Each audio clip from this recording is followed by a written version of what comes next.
বহু প্রতীক্ষিত পরে অবশেষে ধরা পড়ল শহীদ ওসমান হাদির হত্যাকারীকে।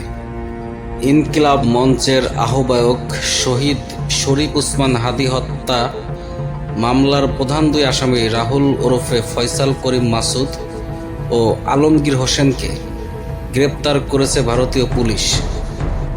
বাংলাদেশি গোয়েন্দা সংস্থাগুলোর দেওয়া তথ্যের ভিত্তিতে ভারতের পশ্চিমবঙ্গ প্রদেশের পুলিশ তাদের আটক করে। আইনশৃঙ্খলা বাহিনীর সূত্র জানায়, বাংলাদেশ প্রতিরক্ষা গোয়েন্দা সংস্থার এক শীর্ষ কর্মকর্তার সাম্প্রতিক ভারত সফরের পর বাংলাদেশ থেকে পালিয়ে যাওয়া সন্ত্রাসীদের বিরুদ্ধে কঠোর অবস্থান নিতে শুরু করেছে ভারতীয় কর্তৃপক্ষ।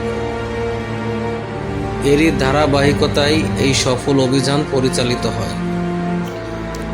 গোয়েন্দা তথ্যে জানা যায়, শরীফ ওসমান হাদিকে হত্যার পর আসামিরা মেঘালয় সীমান্ত দিয়ে অবৈধভাবে ভারতে প্রবেশ করে।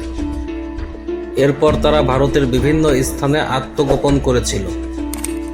সম্প্রতি তারা পুনরায় বাংলাদেশে ফিরে আসার পরিকল্পনা করে এবং সুযোগ বুঝে পশ্চিমবঙ্গের বনগাঁ সীমান্ত এলাকায় আশ্রয় নেওয়ার চেষ্টা চালায়। বাংলাদেশ থেকে প্রাপ্ত তথ্যের ভিত্তিতে 7 ও 8 মার্চের মধ্যবর্তী রাতে ভারতীয় পুলিশ বনগাঁ সীমান্ত এলাকায় বিশেষ অভিযান পরিচালনা করে এই দুই পলাতক আসামিকে আটক করে।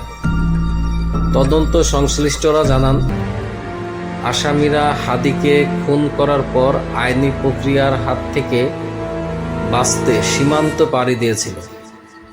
ভারতের বিভিন্ন স্থানে অবস্থান পরিবর্তন করে তারা নজরদারি এড়ানোর চেষ্টা করলেও বাংলাদেশি গোয়েন্দাদের নজরদারিতে ছিল।